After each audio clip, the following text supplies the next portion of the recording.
Amin, silakan duduk. Ya, shalom semua runners. Hari ini kita akan membahas satu topik yang gampang-gampang susah ya, atau ngeri-ngeri sedap. Yaitu bicara tentang boundaries in relationship ya, atau batasan-batasan di dalam sebuah hubungan, di dalam sebuah pertemanan, di dalam pergaulan kita. Nah, minggu yang lalu PDM Samuel sudah membahas tentang pentingnya keseimbangan dalam hidup ya. Betul ya? Tulang sudah mengajarkan tentang keseimbangan. Seimbang di dalam karir, pelayanan, atau yang masih studi ya dalam studi, pelayanan, dan keluarga. Nah, hari ini secara khusus kita mau fokus pada bagaimana membangun hubungan dalam menjalani hidup yang seimbang tersebut ya. Dalam arti begini, dalam arti jangan sampai hati kita terganggu, hati kita terluka atau tercemari oleh berbagai hal yang negatif dalam pergaulan kita atau pertemanan kita ya. Nah, mendasari firman Tuhan, saya ingin mengajak kita membaca dari Amsal pasal yang keempat ayat 23.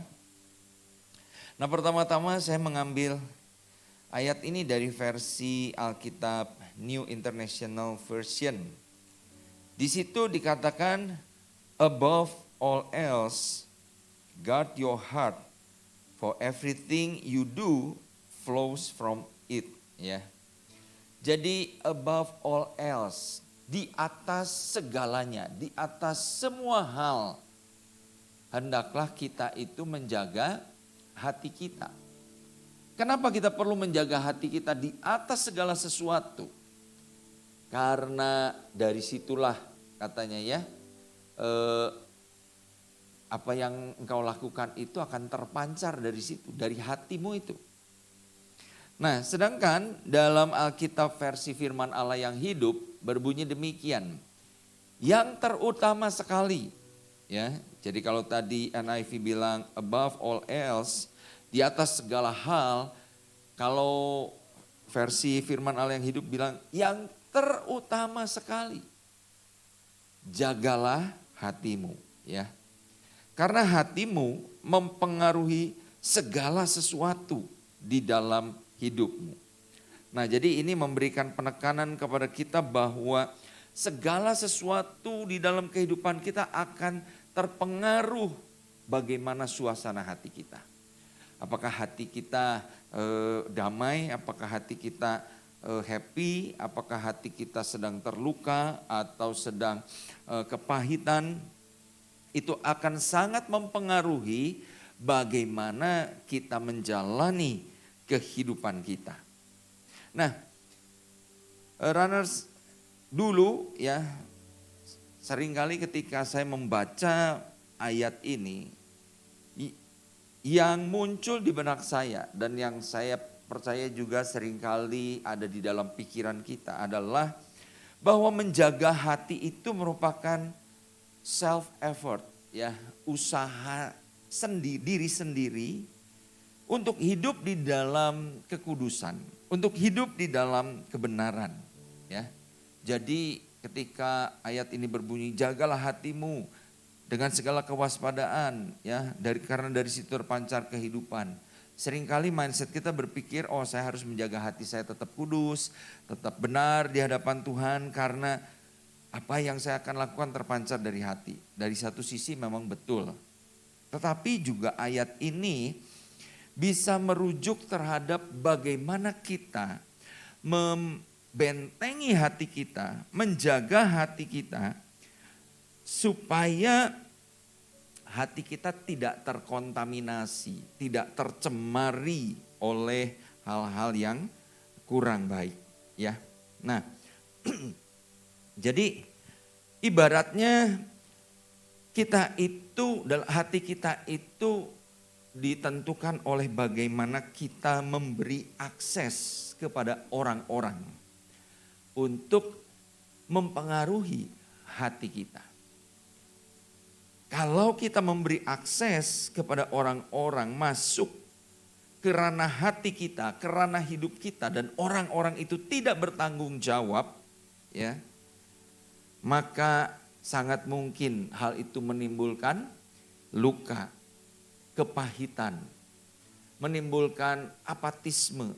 Ya, ada banyak orang tidak lagi menjadi antusias di dalam menjalani kehidupan. Karena apa? Orang-orang di sekitarnya yang dia buka hati terhadap orang tersebut untuk masuk ke dalam hidupnya, ternyata melukainya. Ternyata menyalahgunakan kepercayaan atau akses itu. Ternyata membuat dia menjadi kecewa di dalam hubungan, baik itu pergaulan, pertemanan, dan lain sebagainya. Jadi ketika ayat ini berbicara tentang jagalah hatimu, itu penting sekali, itu utama sekali. Artinya kita membuat boundaries, kita membuat batasan-batasan. Ya, jangan sampai hal-hal yang buruk masuk dalam diri kita. Nah, ada sebuah quotes yang bilang begini. Menetapkan batasan itu ibarat membangun pagar yang menjaga agar orang yang tidak diinginkan tidak memasuki area hidup kita dan membuat polusi dalam hati dan jiwa kita. Ya. Jadi sekarang kebanyakan rumah-rumah punya pagar, ya, punya pagar. Nah, beberapa waktu ini, beberapa bulan yang lalu lah kurang lebih, ya kalau teman-teman ya lihat sekitar gereja ini, sekitar rumah saya banyak kucing ya. Dan kucing-kucing itu terakhir-terakhir senang sekali buang kotoran ya. Buang air besar di rumah saya, di halaman. Dan itu tepat di bawah jendela ya. Biasanya kami buka jendela untuk menghirup udara pagi yang segar. Tiba-tiba berapa bulan ini begitu kita buka jendela bau kotoran kucing ya. Aduh, kita sampai kesal. Kita pasangin botol-botol air ya. Pernah lihat di IG katanya botol-botol air taruh di pagar supaya kucing gak masuk. Tetap aja ya. Nah, sampai akhirnya kita bikin sesuatu yang membuat dia nggak betah untuk buang air di BAB di situ. Nah, pagar berfungsi untuk apa? Untuk menjaga supaya hal-hal yang tidak kita inginkan itu jangan masuk ke dalam kehidupan kita. Ya. Nah, apalagi dalam kaitannya, dalam konteks dengan kita menjaga hati kita. Kita perlu membuat batasan-batasan yang ibarat pagar tadi. Ya. Menjaga. Pagar dibuat bukan hanya sebagai pembatas. Oh, ini rumah tetangga, ini rumah saya, ini rumah tetangga yang sebelah kiri. Bukan sekedar itu. Tetapi juga untuk menjaga supaya jangan ada orang-orang yang tidak diinginkan masuk, mengganggu kita, mencuri barang-barang milik kita, membuat hidup kita merana. Nah, di dalam kita membuat pagar atas kehidupan kita, tujuannya apa? Supaya jangan ada orang-orang bisa akses masuk ke dalam hati kita, ke dalam hidup kita. Dan kemudian membuat apa? Membuat polusi. Ya. Bikin sama seperti tadi kucing yang masuk bikin kotoran yang membuat bau, yang membuat tidak nyaman.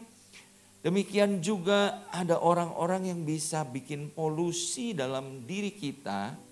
Sehingga kita menjadi orang yang rasanya bete terus ya, hidup nggak nyaman terus di dalam pergaulan kita, di dalam pertemanan kita. Ya. Oleh karena itu tema ini menarik untuk kita renungkan.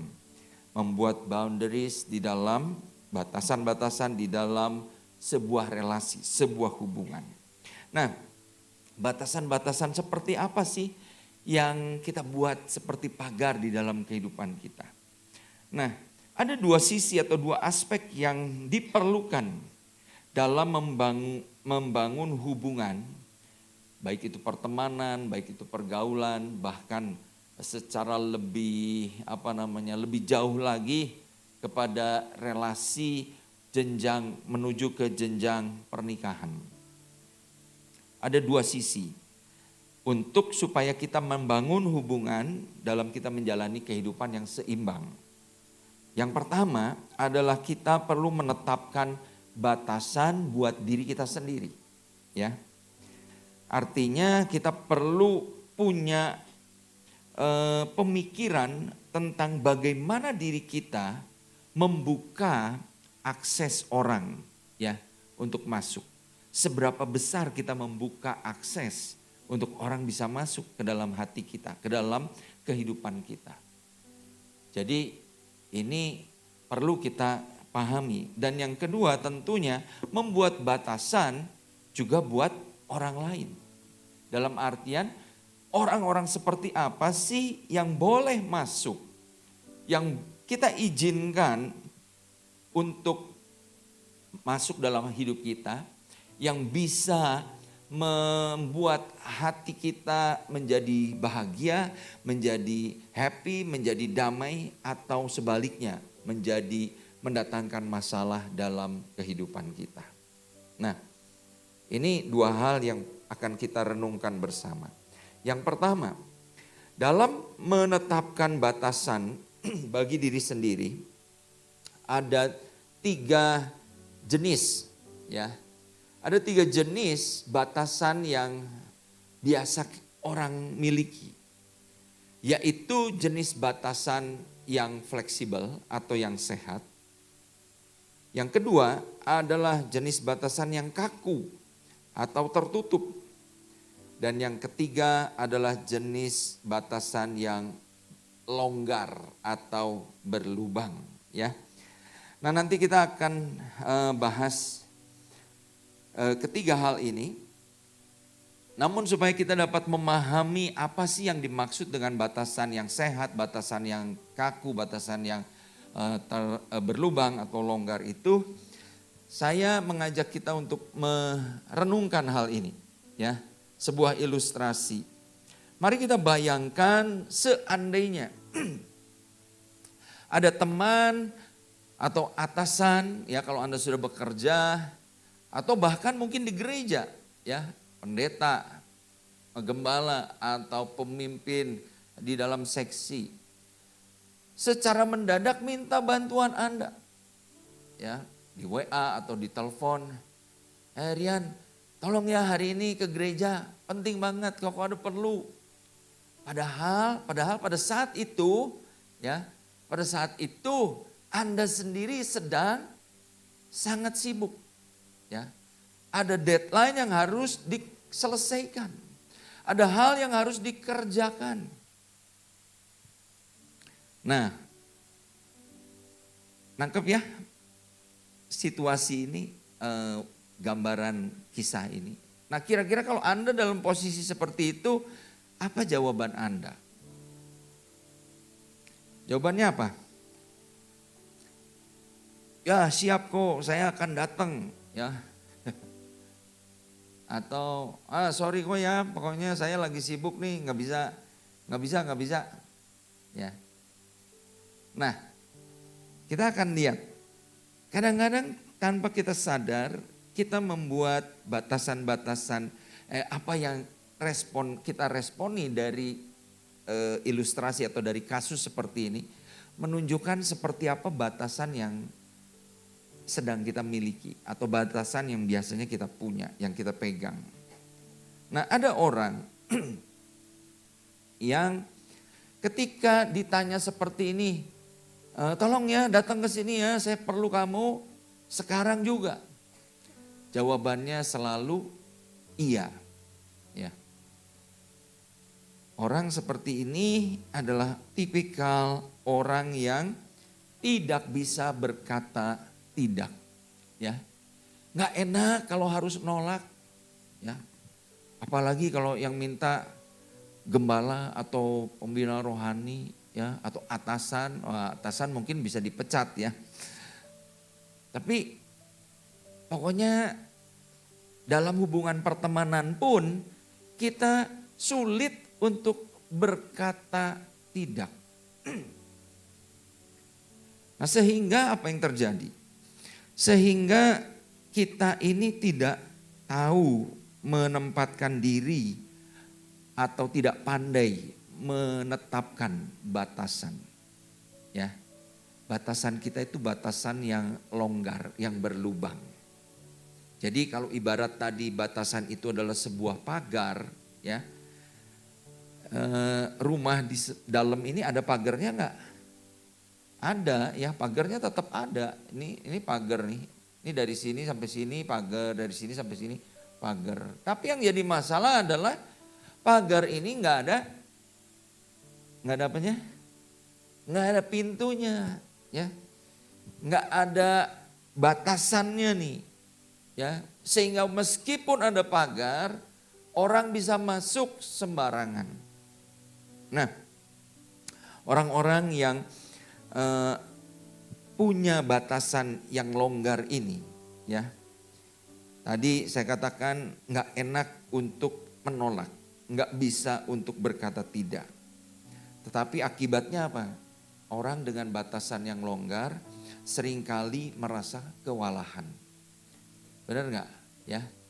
Coba aja kalau tadi ditanya, ayo Rian tolong ya kesini ya sekarang juga. Padahal dia lagi banyak kerjaan, ada paper yang harus diselesaikan misalnya. Hari itu juga. Tapi karena nggak enak, ya udahlah tinggalin dulu sebentar. Siapa tahu nggak lama, ya. Taunya datang ke sini disuruh ngedoain orang, ya, yang kerasukan sehingga berjam-jam dia perlu berdoa di sini. Aduh, udah pulang juga udah pusing, ya. Nah, akibatnya apa? Dia bermasalah dengan dengan deadline yang harus dia selesaikan. Hatinya juga galau, ya. Dia merasa kacau hidupnya. Dan orang-orang yang demikian seringkali bukan hanya kewalahan tetapi juga mengalami kelelahan. Nah, kira-kira teman-teman ada yang seperti ini gak tipikal orangnya? Gak bisa menolak, gak bisa berkata tidak. Anda sedang membuat batasan yang longgar di dalam pertemanan atau membangun relasi Anda. Lalu yang kedua adalah tipikal orang yang kalau tadi ditanya, bisa gak bantu sekarang? Jawabannya pasti tidak, ya. Nah, ini ibaratnya apa? Dia membangun tembok yang rigid, ya. Kalau kita punya pagar, semua tembok kayak gini, depan, belakang, kiri, kanan, atas, bawah kalau perlu, ya. Kira-kira mau masuk dari mana? Kan nggak bisa, ya. Tapi inilah ada orang-orang yang seperti ini, yaitu tipikal orang yang tidak peduli dengan penilaian orang, ya. Pokoknya saya nggak mau direpotkan, nggak mau dibikin ribet. Orang mau bilang saya judes, saya jutek, saya nggak punya perasaan, masa bodoh. Pokoknya apapun kalau ngeganggu saya, I say no, saya bilang enggak, gitu, ya. Nah, tentunya orang-orang seperti ini mungkin tidak tidak terganggu di dalam tugas-tugas yang harus dia kerjakan. Tetapi ketika Anda mempunyai jenis batasan seperti ini, jenis batasan yang kaku, ya, atau yang tertutup, tentunya ini juga membuat diri Anda menjadi jauh dengan orang. Benar enggak? Ya. Tentunya batasan ini membuat juga satu hubungan relasi pertemanan atau pergaulan yang tidak sehat. Nah, lalu sekarang gimana batasan yang sehat itu? Nah, orang yang memiliki batasan yang sehat adalah orang-orang yang seperti ini. Yaitu mereka yang tidak mengorbankan prinsip dan kepentingan pribadi untuk menyenangkan orang lain. Tapi mereka tetap siap membantu manakala mereka dibutuhkan. Ya. Jadi bukan berarti atau ibaratnya begini. Ini ada sebuah pagar ya.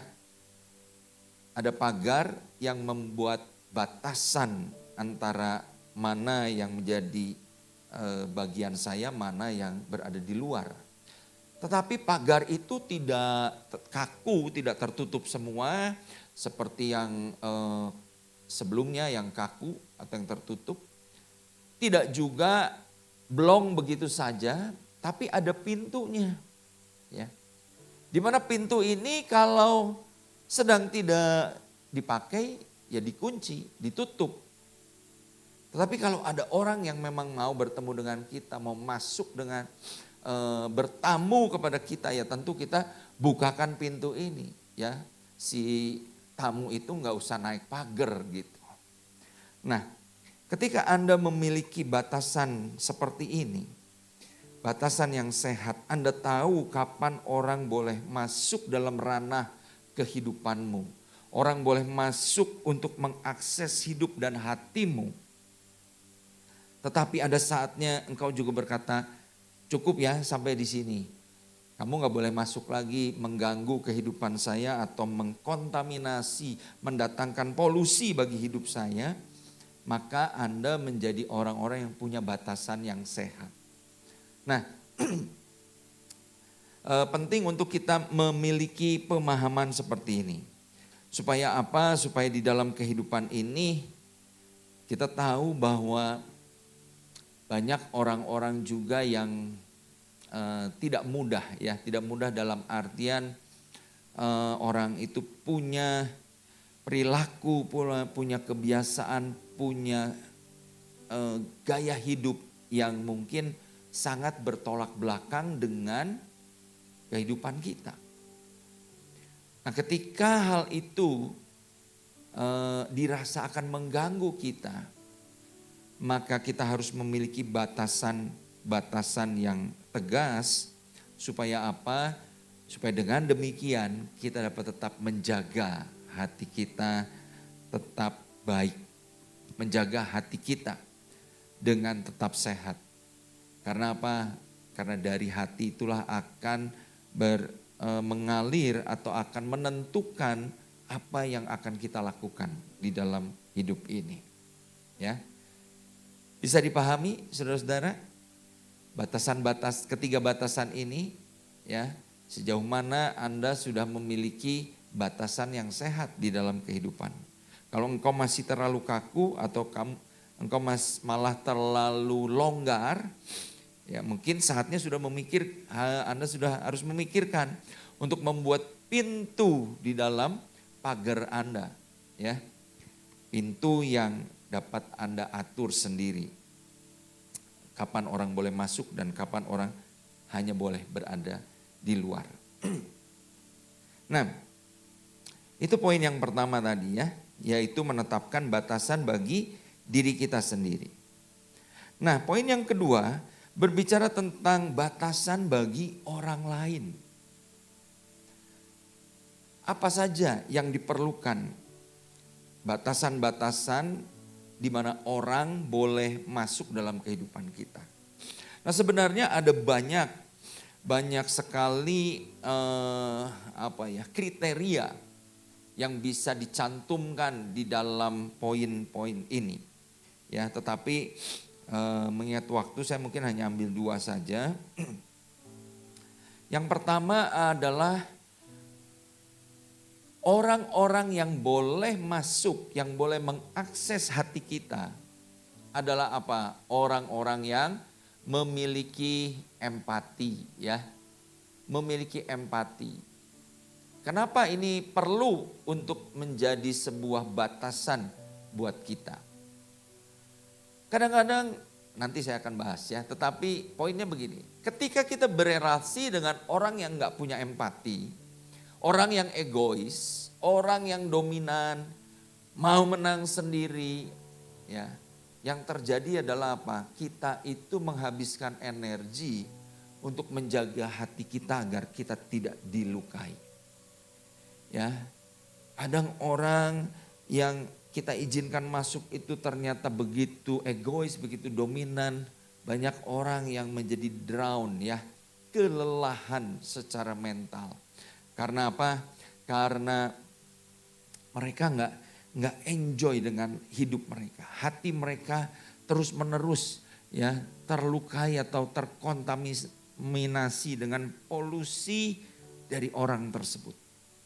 Dan bayangkan seandainya ini terjadi di dalam sebuah pernikahan, ya.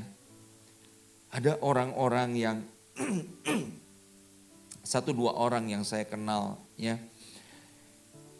Ketika mereka muda, ketika mereka remaja, ya, mereka adalah sosok yang begitu ceria, begitu energik, ya. Wah, pokoknya begitu bahagia menjalani masa mudanya. Tetapi kemudian ketika mereka menikah, hal yang terjadi begitu berubah drastis. Dari orang yang tadinya ceria, yang begitu energik, akhirnya menjadi orang yang apatis. Menjadi orang yang rasanya madesu, ya, masa depannya suram gitu. Rasanya nggak ada harapan lagi di dalam kehidupan. Nah, satu kali saya pernah jadi sejak tahun berapa ya? Kalau nggak salah 2018 atau 2017. Tiba-tiba ada teman-teman SD yang berinisiatif untuk ngumpulin teman-teman SD, ya. Siapa yang di sini SD-nya di Margaluyu? Oh, banyak juga ya, ada beberapa. Sekarang sekolahnya sudah tidak ada. Nah, jadi ceritanya kita ngumpulin teman-teman yang angkatan 79, ya. Saya lulus SD tahun 79. Nah, dari teman-teman itu ada yang ketemu dan kamu kok nggak berubah ya dari dulu, dari SD kita masih kenalin, oh si ini teh ini. Tapi ada juga yang berubahnya jauh sekali, ya. Saya termasuk yang tidak terlalu berubah gitu lah, ya.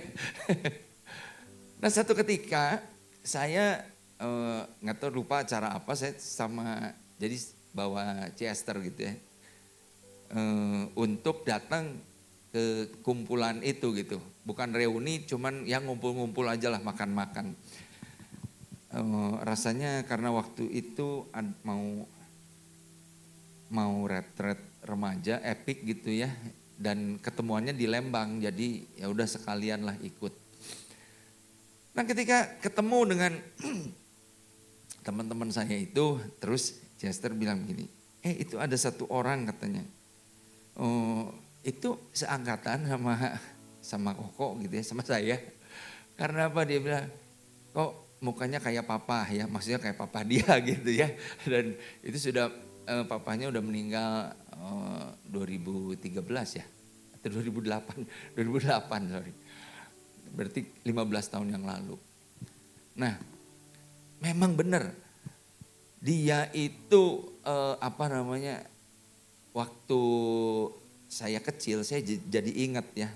Waktu pertama kali ketemuan reuni, saya nggak ngenalin ini teh siapa ya, ada namanya sama tapi saya tanya sih ini bukan, oh itu mah namanya sama tapi teman SMA bukan si ini mah nama si A itu teman SD. Lalu saya ingat-ingat lagi, oh iya baru ngeh. Dan saya menyadari dulu itu anak itu ya, teman saya itu termasuk salah satu anak yang cakep sekali di ukuran anak-anak sekolah dasar, ya. Keren lah, ganteng gitu ya. Saya sendiri senang lihatnya, bukan senang, jangan salah sangka ya, jangan salah sangka. Maksudnya saya senang lihat muka dia tuh keren gitu loh. Tapi begitu saya ketemu tahun 2017 atau 2018, saya sampai nggak ngenalin, ternyata dia itu seperti itu.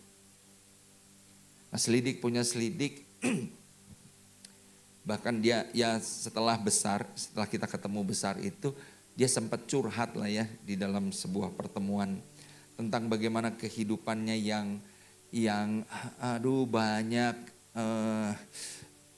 orang-orang yang di sekitarnya melukai dia, yang membuat dia menjadi kering, menjadi rusak seperti itu. Nah, teman-teman, ada tipikal orang yang namanya ini.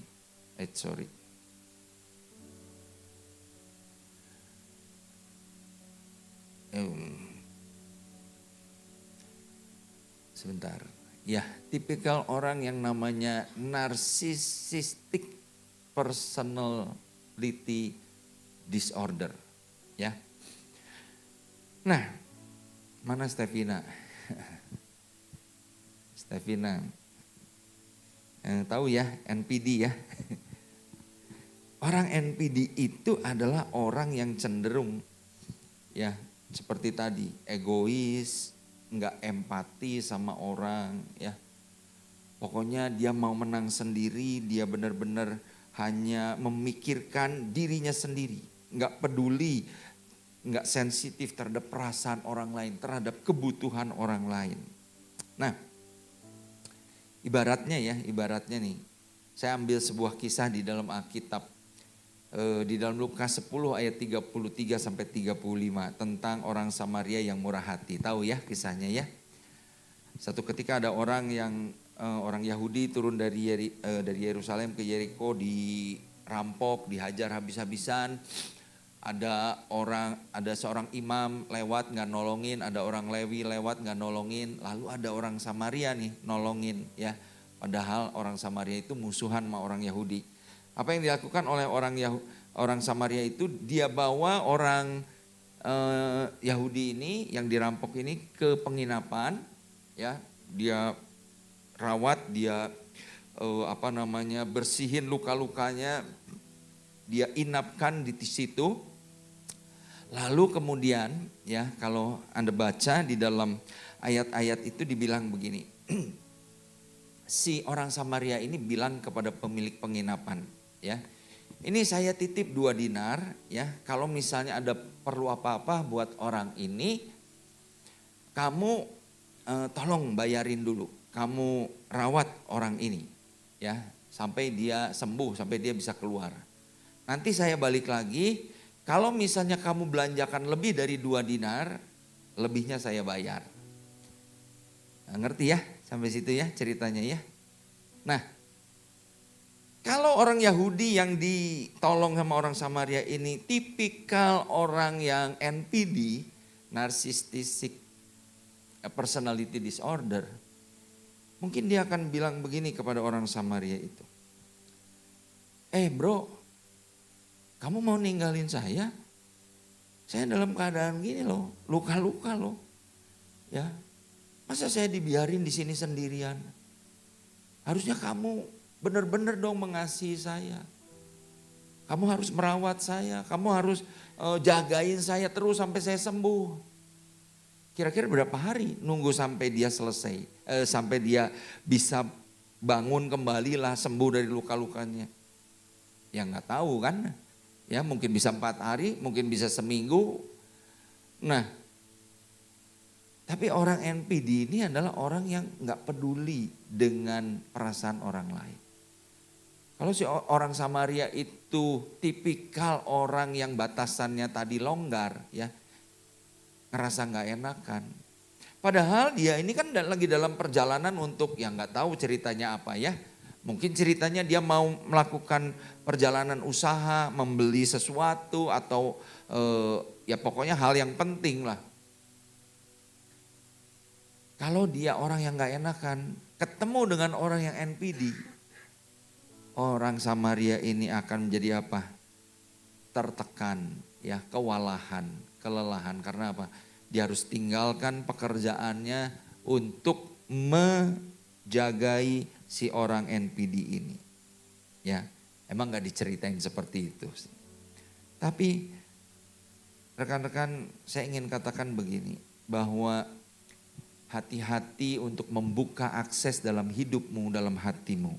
terhadap orang-orang yang tidak memiliki empati. Ya. Dalam kitab Amsal pasal 30 ayat 15 berbunyi demikian. Si lintah mempunyai 2 anak perempuan. Namanya apa? Untukku dan untukku katanya, ya. Ada 3 hal yang tidak akan kenyang dan ada 4 hal yang tidak pernah berkata cukup. Itu bisa dibaca di ayat berikutnya, tapi poinnya begini. Adalah teman-teman tahu ya nama lintah ya. Lintah itu makannya apa? Makannya darah ya, menghisap darah ya, bukan makan, mungkin menghisap darah. Dan apa yang dia lakukan adalah dia akan terus menghisap sampai tubuhnya yang tadinya mungkin setengah dari ini bisa menjadi besarnya seperti ini. Ya. Ini berbicara tentang orang yang tidak pernah puas dengan orang-orang yang ada di sekitarnya, semuanya untuk dia. Dan itu menunjukkan keegoisannya. Dan kalau kita mengizinkan orang-orang seperti ini masuk dalam hidup kita, tentunya itu akan membuat kita stres. Karena orang-orang ini cenderung ingin menguasai ya temannya, menguasai atau dominan di dalam hubungan. Membuat orang bergantung kepada dia. Karena itu adalah sebuah kebanggaan atau kepuasan bagi dirinya. Nah, kadang-kadang ada orang-orang yang seperti ini ya. Kita temenan, punya orang dengan orang MPD, mau pergi selalu harus bersama dia, ya. Padahal bukan pacarnya, ya. Temen juga ya biasa aja, tapi kalau pergi harus ditanya dulu, kamu pergi kemana, sama siapa, pulang jam berapa. Mamahnya aja nggak kayak gitu ya. Tapi inilah tipikal orang yang cenderung memiliki perilaku NPD yang egois, yang hanya mementingkan diri sendiri. Kalau saudara membuka dirimu, ya, membuka pintu hatimu lebar-lebar untuk orang-orang yang tidak memiliki empati, tentu akan mendatangkan masalah dalam kehidupan. Ya, jadi izinkan orang-orang yang memiliki empati bisa masuk, tetapi yang tidak berada di luar pagar hidup hatimu, ya. Lalu yang kedua, batasan yang kedua adalah orang yang dapat dipercaya. Kenapa kita perlu mengizinkan orang-orang yang dapat dipercaya untuk masuk mengakses hati kita? Karena ketika kepercayaan atau trust kita dihianati, ya, maka sulit bagi kita akan dapat mempercayai lagi orang tersebut, dan hal itu akan membuat kita jadi menjaga jarak. Demi apa? Demi keamanan kita, ya, demi perasaan hati kita. Ada di sini yang pernah dikhianati kepercayaannya? Nah, satu kali ada sebuah cerita ya, ada seorang anak yang ditinggal oleh papahnya di rumah, ya. Si ayah ini ingin mendidik anaknya untuk menjadi orang yang bisa dipercaya. Karena kemudian nanti mungkin hartanya atau asetnya akan dipercayakan kepada anak itu. Dia bilang begini, ya. Nak, papi mau pergi selama beberapa hari, dan selama itu ya kamu boleh makan apa saja, ya, melakukan apa saja, tetapi di meja makan, ini di meja makan, ya. Ini ada, kalau di Indonesia namanya tudung saji lah ya, semacam tudung saji gitu. Tapi kalau di hotel-hotel ini kan stainless yang tertutup rapat. Nah, ini ada tudung saji, kamu nggak boleh buka sampai papi pulang. Ya, deal? Ya, si anak bilang ya deal. Hari pertama dia ya pokoknya diam di rumah, makan itu ini, pokoknya segala boleh dilakukan, hanya satu, dia tidak boleh membuka apa yang di dalam tudung saji itu. Hari kedua mulai tergelitik nih, ya. Pengen tahu sebenarnya ada apa sih, ya. Sama seperti kisah Adam dan Hawa, ya, dikasih pohon pengetahuan baik dan jahat. Ya pengen tahu apa sih yang ada di balik atau di dalam tudung saji ini. Tapi dia ingat lagi, aduh kayaknya ini ya, papi bilang gak boleh dibuka. Jadi dia tahan-tahan. Hari berikutnya rasa penasarannya makin besar. Ya. Akhirnya dia gak tahan lagi, dia buka ya tudung saji itu. Ketika dia buka, teman-teman tahu apa yang terjadi? Apa isinya? Ya. Begitu dibuka, ada tikus keluar. Ya. Tikus kan kalau disimpan di situ terus ada lubang, dia pasti langsung bercet lari gitu ya. Bisa ditangkap lagi nggak? Nggak bisa ya. Tikus udah keluar dari situ, udah langsung ngumpet di mana. Beberapa hari kemudian papanya pulang. Gimana kabarnya? Ya baik Pak. Lalu si papanya buka. Dibuka, tahu nggak? Tahu nggak bahwa anaknya bisa dipercaya atau enggak? Tahu, ya. Karena apa? Tikusnya udah nggak ada di situ. Nah, ada pepatah atau peribahasa yang mengatakan sekali lancung ke ujian seumur hidup orang nggak percaya, ya. Artinya apa? Sesuatu kepercayaan ini perlu kita pegang dalam sebuah hubungan. Karena kepercayaan itu membangun sebuah ikatan emosional antara kita, ya. Sekali kita tidak bisa mempercayai orang, maka setelah itu kita akan sulit untuk mempercayai orang tersebut. Di dalam Amsal 20 ayat 6 berbunyi demikian, ya. Banyak orang menyebut diri baik hati, tetapi orang yang setia siapakah menemukannya? Nah, saya mengambil ayat ini dari versi Alkitab Contemporary English Version. Dikatakan di situ begini, there are many who say you can trust me. Ya, banyak orang yang bilang kamu bisa percaya sama saya. Ya, kamu bisa menaruh kepercayaan kepada saya. But can they be trusted? Tapi benarkah mereka dapat dipercaya? Itu adalah sebuah pertanyaan yang perlu kita renungkan. Nah, teman-teman, seringkali di dalam sebuah hubungan, ketika kita membuka diri kita kepada orang-orang yang ternyata tidak bisa memegang kepercayaan, memegang rahasia, itu sangat melukai hati kita, membuat hati kita terganggu. Ya.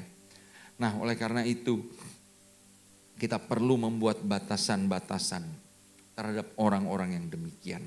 Ya, dua hal ini saja, orang-orang yang bisa dipercaya dan orang-orang yang memiliki empati di dalam kehidupan kita. Nah, pertanyaannya juga tertuju kepada kita, ya.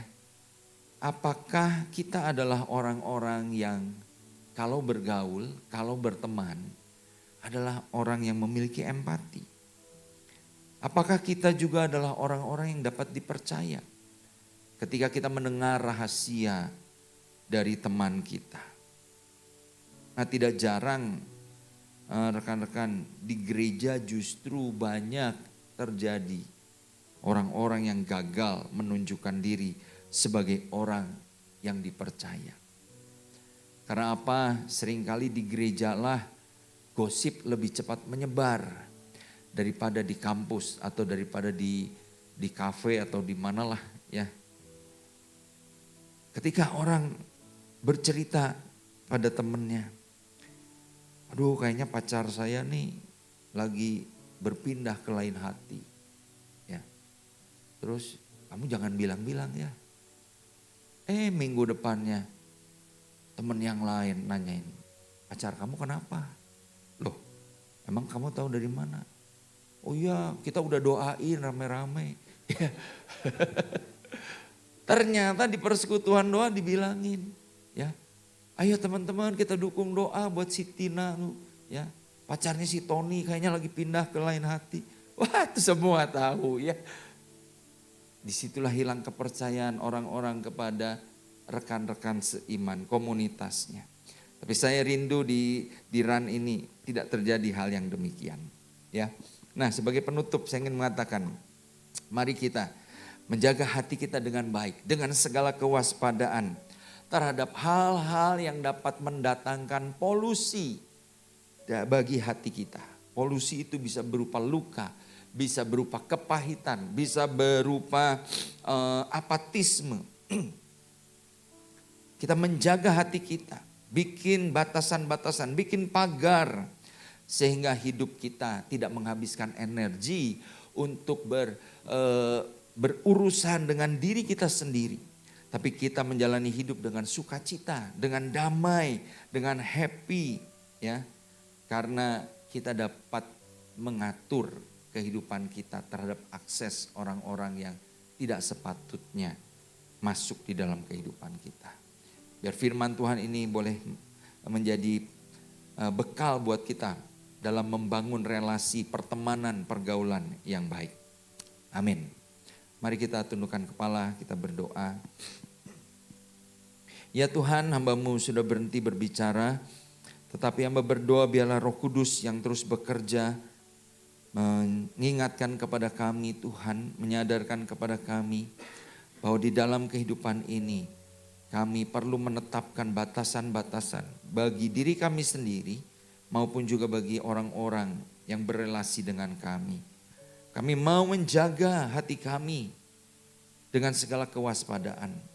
Karena dari situlah kehidupan yang bahagia, kehidupan yang penuh sukacita, kehidupan yang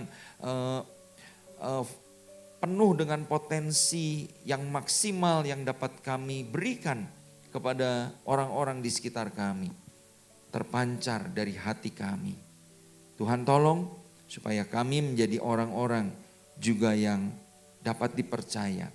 Orang-orang yang memiliki empati di dalam pergaulan kami. Sehingga kami menjadi orang-orang yang di mana teman-teman kami senang membangun relasi dengan kami. Terima kasih Tuhan, Roh Kudus yang terus bekerja di dalam hati kami semua. Di dalam nama Tuhan Yesus kami berdoa. Amin.